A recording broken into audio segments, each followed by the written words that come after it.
Welcome to Yonder, a wonderful development. It has all you'd need and all you'd want.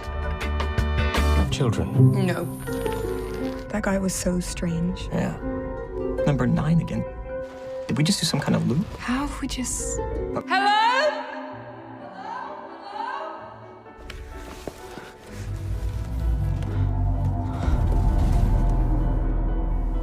It's a boy.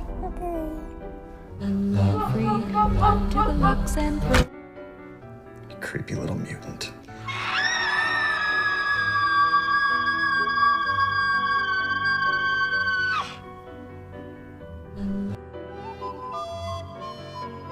In the opening shots, we see a young elementary school teacher, Gemma, teaching a class. After work, the mother of one of the children asks if they have found the house. Gemma says that they are just going to the real estate agency today. Molly's little girl was upset by the fact that the cuckoo chick had displaced another chick from the nest to take its place. Soon Gemma was met by the gardener Tom, her boyfriend. Together they went to the agency. A realtor named Martin said that their agency offers cheap housing in an isolated neighborhood. There are all the conditions for a comfortable stay. Martin offered a tour. It wasn't exactly what Gemma and Tom were looking for, but they decided to take the tour after all. The neighborhood is really quite far away. It offers housing for young families. All the houses are completely identical. Martin showed them house number 9. He assured that it was the best option, because they first of all think about the comfort of customers. The furnishings inside were indeed nice. There was even a children's room. Martin assured that it was perfect for a young family. Next he showed them the garden. Tom is alarmed that everything around them is exactly the same. Suddenly the couple notices that Martin is missing somewhere. He was nowhere to be found in the house, and the car was also not in the parking lot. Tom and Gemma decided it was time to get out of here. They drove down a street where the houses could not be distinguished from one another. Almost immediately they got lost, and soon they encountered house number 9 again. Tom realized they were driving in circles and became nervous. Once again they ran into house number 9. Tom decided to switch places with Gemma and drive. The girl noticed that there is no mobile network here. Once again they arrived at house number 9. They both didn't understand anything. The sun was already setting, and they continued to drive around in circles. They also found it suspicious that there were no cars or people around, as if no one lives here at all. The neighborhood is like a labyrinth. No matter where they turned, they still ended up turning back. It was getting dark, and they were out of gas. They had to get out of the car. Gemma tried to call for help, but it was no use. The couple has no choice but to go inside number 9.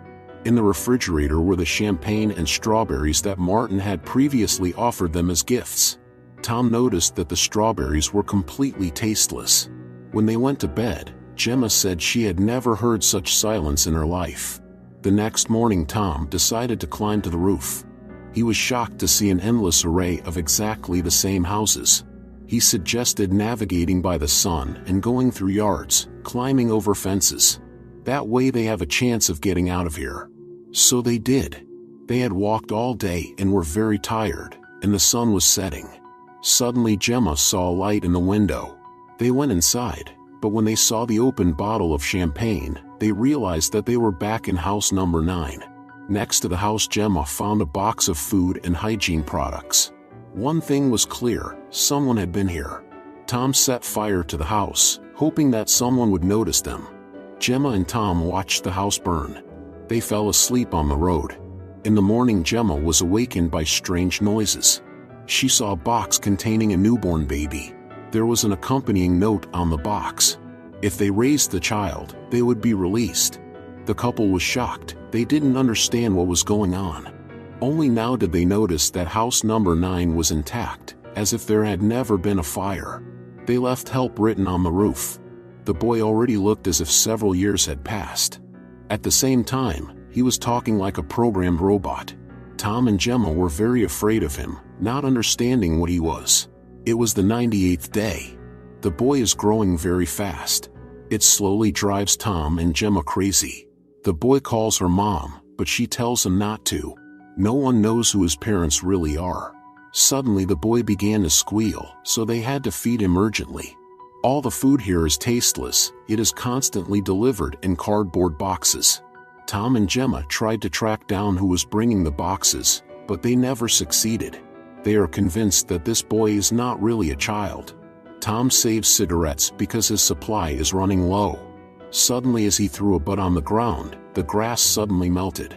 Tom also realized that the ground here was artificial. They started digging. At one point, Gemma noticed that the box had just disappeared. Tom kept digging, hoping to get to the bottom. It didn't yield any results. However, Tom does not intend to stop. He is going to keep digging the next day. In the morning after breakfast, Tom started digging again. Gemma, who was at home at the time, felt that she was going crazy because of this child. Suddenly he turned on the television, which was broadcasting some creepy monotonous picture. Night fell, but Tom didn't stop. Gemma sat in the car, and soon he joined her. They were already weaned off normal smells and everything else. Tom turned on the tape recorder. They were surprised, for they thought the battery had long since died. The couple enjoyed listening to their favorite music and reminiscing about the past. The boy came in and started looking at them, and then tried to repeat the dance. Suddenly he pushed Tom, who was very angry. He pushed the boy too and left. Gemma had to stay with the child. She tried to explain to him that sometimes they needed to be alone, without him. When the boy called her mom again, Gemma got angry. Suddenly the boy squealed. Gemma begged him to stop, not understanding what he wanted. Helplessness was replaced by anger. There seemed to be no way out of the situation. Before falling asleep, Gemma hugged Tom. His mood was no better. In the morning the boy came to them and squealed and then spoke in his robotic voice. During breakfast, Tom said he would keep digging, for there was nothing else he could do. At some point Tom heard some sounds underground. He began to dig with redoubled zeal. That night a similar sound woke him up. It turned out to be the boy watching television. Gemma turned it off, but the boy turned it back on. They had no idea how to deal with this creepy kid. Before breakfast, he squealed again. Tom couldn't stand it and smashed a bowl of cereal against the wall, then took the boy and locked him in the car. Gemma was against it, but Tom wouldn't let her interfere. He forbade her to feed and care for the creature. If those who lured them here cared about his life, they would come after him sooner or later. The creature kept squealing. Gemma couldn't stand it and snatched the car keys from Tom to let the boy out. Tom didn't like it, and he was getting angrier and angrier. But that didn't make him stop digging. The boy confessed that he never dreams. He hugged Gemma. In the morning, Tom woke up right where he was digging. He was very unhappy to see Gemma holding the boy's hand. They had a picnic. Gemma tried to figure out who this child was. She had noticed long ago that the clouds here were perfectly shaped. At night Gemma cried. Tom still hadn't come to bed. He had been digging for days. The hole was already very deep. In the morning, Gemma couldn't find the boy anywhere. She asked Tom if he had seen him. Of course Tom had not seen him. He was even glad the creature had disappeared. Gemma went looking for him and soon saw him standing there with a book in his hands. The text was written in an unfamiliar language. There were also strange symbols in the book, similar to those broadcast on television. Gemma asked the boy where he was. He only replied that he had been solving a riddle. He also confessed that he had met someone, but he was not allowed to talk about it. Then Gemma suggested that he play a game. The idea is that he has to use gestures to represent someone. First Gemma asked him to show her, Tom, a dog, and then the person he met today. The boy began to show something creepy. When Gemma saw something that looked like gills, she was very frightened. She shouted that she wanted to go home. The boy reminded that this is her home. Some more time passed. The boy grew up and became a young man. Other than that, nothing had changed in their lives. Gemma brought breakfast to Tom's room. He is not feeling well and can hardly walk. Gemma wishes she had let Tom get rid of the creature when he was little. Tom's health continues to deteriorate. The young man suggested that Gemma play a game and set out to wander the streets of this cyclical city. Gemma tried to keep up with him, but he appeared in one place and in another. She was disoriented.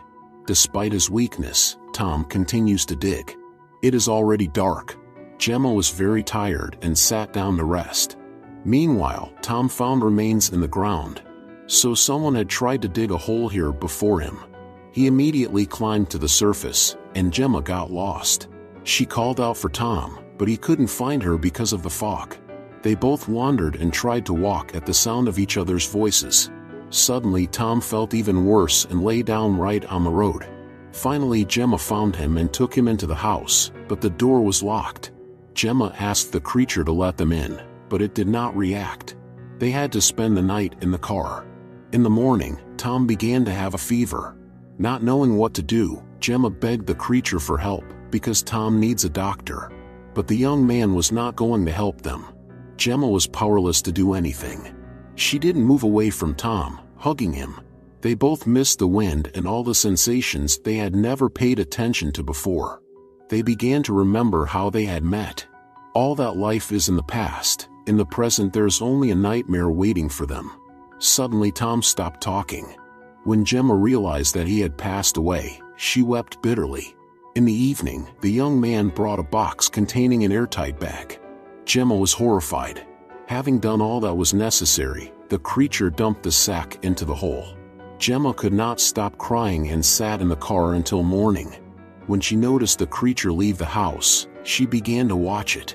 Taking advantage of the moment, she attacked it. The creature began to run away from her on all fours, making strange noises, and crawled under the asphalt. Gemma rushed after it. Beneath the asphalt was some surreal space. Gemma fell into some red room. Here she saw a boy and a crying woman. Suddenly Gemma was sucked in and literally fell through the floor into a green room. Then she was pulled into the wall and thrown into the blue room. Pulling down the bathtub curtain, Gemma suddenly rolled down the stairs. She found herself back inside house number 9. With helplessness, Gemma fell and screamed, not knowing what it all meant. The creature explained that she is a mother who must prepare her son to enter the world. Having completed her mission, the mother is no longer useful. As soon as Gemma did what she was lured here to do, the creature did to her what it did to Tom. Then it buried the hole, and the ground was covered with grass, as if nothing had happened. The creature then got into the car and drove out of the neighborhood. It was ready to replace Martin, who was at the end of his life. Taking his badge, the creature disposed of the former Martin. New Martin sat down in a chair, and soon a young couple came into the office wanting to